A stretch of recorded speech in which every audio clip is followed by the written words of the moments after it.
Pernah kepikiran nggak sih setiap kali kita kirim pesan atau nonton video, kita tuh sebenarnya lagi pakai salah satu keajaiban rekayasa terbesar dalam sejarah manusia. Tapi apa yang sebenarnya terjadi di balik layar? Nah, dalam beberapa menit ke depan kita akan coba bedah jaringan tak kasat mata yang menghubungkan dunia kita ini. Dan kita bakal ungkap gimana cara kerja internet yang sesungguhnya. Kita sekarang hidup di dunia yang rasanya tuh udah nggak ada batasnya lagi. Kamu bisa aja lagi di puncak gunung, tapi tetap bisa terhubung sama orang di belahan bumi lain. Kemampuan yang luar biasa ini semuanya dimungkinkan oleh satu hal, jaringan. Jaringan inilah yang seolah-olah udah meruntuhkan jarak dan menciptakan satu komunitas global. Kutipan ini benar-benar pas banget. Koneksi itu penting banget buat kita. Ini bukan lagi soal kemewahan loh, berkomunikasi itu udah jadi kebutuhan mendasar, sama pentingnya kayak makanan dan tempat tinggal. Dan jaringan modern inilah yang jadi tulang punggung buat memenuhi kebutuhan fundamental kita itu. Nah, ini dia pertanyaan utamanya kan? Kita pakai internet tiap hari, tapi apa sih yang sebenarnya terjadi pas kita klik kirim atau buka sebuah website? Yuk kita bongkar misteri ini bareng-bareng. Oke, biar gampang, kita harus mulai dari yang paling dasar. Yuk kita kenalan dulu sama para pemain utama dan komponen-komponen dasar yang ngebangun setiap jaringan, entah itu yang kecil maupun yang besar. Kita mulai dari pemain yang paling kita kenal, perangkat akhir, atau sering juga disebut host. Gampangnya ini tuh ya ponsel di tangan kamu, laptop di mejamu, atau komputer di kantor. Setiap komunikasi digital, mau itu email atau video call, pasti selalu dimulai dan diakhiri di perangkat-perangkat ini. Nah, perangkat-perangkat akhir ini biasanya punya dua peran utama. Ada yang namanya klien, ini kayak laptop kita yang minta informasi. Terus ada server, ini komputer super canggih yang nyimpen dan nyediain informasi itu. Diagram ini ngegambarin hubungan simpel itu dengan jelas banget. Eits, tapi jangan kira semua server itu sama ya. Anggap aja mereka itu kayak spesialis. Pas kamu buka situs berita, kamu itu lagi ngobrol sama server web. Pas kamu kirim email, kamu pakai server email. Dan waktu kamu simpan foto ke cloud, kamu percayain itu ke server file. Masing-masing punya tugas spesifiknya sendiri.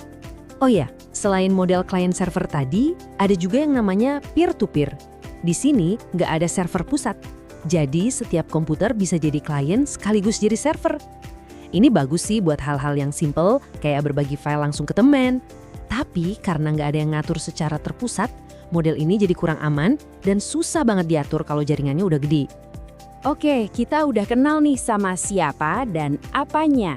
Sekarang pertanyaannya, gimana cara mereka semua bisa saling terhubung? Bayangin aja ini kayak sistem jalan raya digital yang super canggih, lengkap sama polisi lalu lintasnya. Jalan raya di dunia digital ini kita sebut media jaringan. Anggap aja ini beneran kayak aspal, rel kereta, atau jalur udara. Ini tuh jalur fisik yang harus dilewatin data kamu buat pindah dari satu titik ke titik lain. Tanpa jalur ini, ya nggak bakal ada koneksi sama sekali. Nah, jalan raya digital ini ada 3 bentuk utama. Pertama, ada kabel tembaga klasik yang ngirim data pakai sinyal listrik. Terus ada serat optik yang super cepat yang ngirim data dalam bentuk kedipan cahaya. Dan tentunya yang paling akrab sama kita, koneksi nirkabel kayak Wi-Fi yang pakai gelombang radio buat ngirim data lewat udara. Dan wujud fisiknya tuh kayak gini. Ada kabel LAN warna biru yang mungkin sering kamu lihat di kantor. Ada kabel serat optik yang tipis banget tapi sebenarnya jadi tulang punggung internet global di bawah laut. Dan tentu aja ada router Wi-Fi yang ada di rumah kita yang ngebangun jalan raya tak kasat mata di udara. Kalau media itu jalan rayanya, kita pasti butuh polisi lalu lintas dong buat ngatur arus data yang padat banget. Nah, inilah perannya perangkat perantara. Mereka yang mastiin pesan kamu nggak nyasar dan sampai ke tujuan yang benar. Kalau kamu lihat peta jaringan, kamu pasti bakal nemuin simbol-simbol ini. Mereka inilah para polisi lalu lintas kita. Ada router yang ngarahin data antar jaringan, ada switch yang ngatur lalu lintas di dalam satu jaringan lokal, dan ada firewall yang tugasnya kayak satpam. Masing-masing punya peran yang vital banget. Oke, dengan semua komponen tadi, gimana caranya para insinyur merencanakan dan membangun struktur yang rumit dan gak kelihatan ini? Jawabannya adalah dengan membuat peta. Gampangnya sama kayak arsitek yang pakai cetak biru atau blueprint, insinyur jaringan pakai diagram yang namanya topologi. Ini tuh peta visual dari dunia digital yang lagi mereka bangun.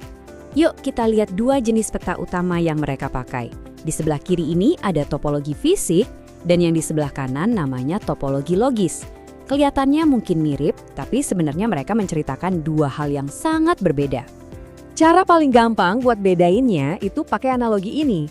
Peta fisik, yang tadi kita lihat di kiri, itu kayak tampilan jalan. Peta ini nunjukin di mana letak servernya, di rak nomor berapa, kabelnya nyolok ke port mana. Sementara itu, peta logis yang di kanan itu lebih kayak peta lalu lintas. Dia nggak peduli servernya ada di mana, yang penting jalur mana yang paling efisien buat dilewatin data. Oke, sekarang kita udah ngerti nih bagian-bagian dasarnya. Yuk kita coba zoom out sedikit. Gimana caranya jaringan di kamar kamu itu bisa nyambung sama jaringan di seluruh penjuru dunia? Pada dasarnya, jaringan itu bisa kita bagi jadi dua jenis utama. Pertama, ada LAN atau jaringan area lokal. Ini tuh jaringan di rumah atau kantor kamu. Ciri khasnya areanya kecil tapi kecepatannya kenceng banget.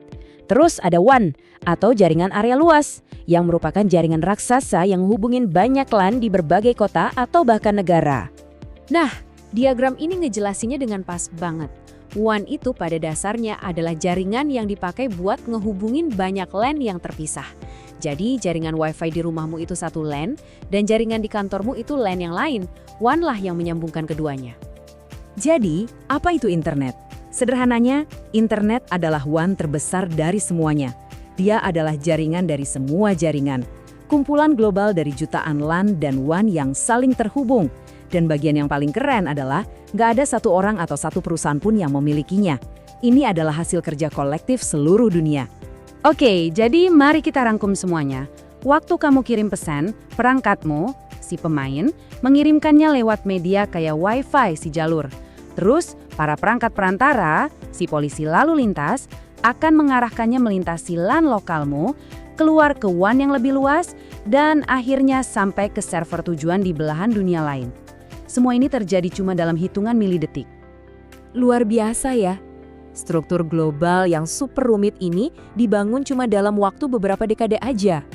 Ini jadi bikin kita mikir ya, dengan fondasi yang udah sekuat ini, kira-kira inovasi besar apa lagi ya yang bakal kita bangun di atasnya?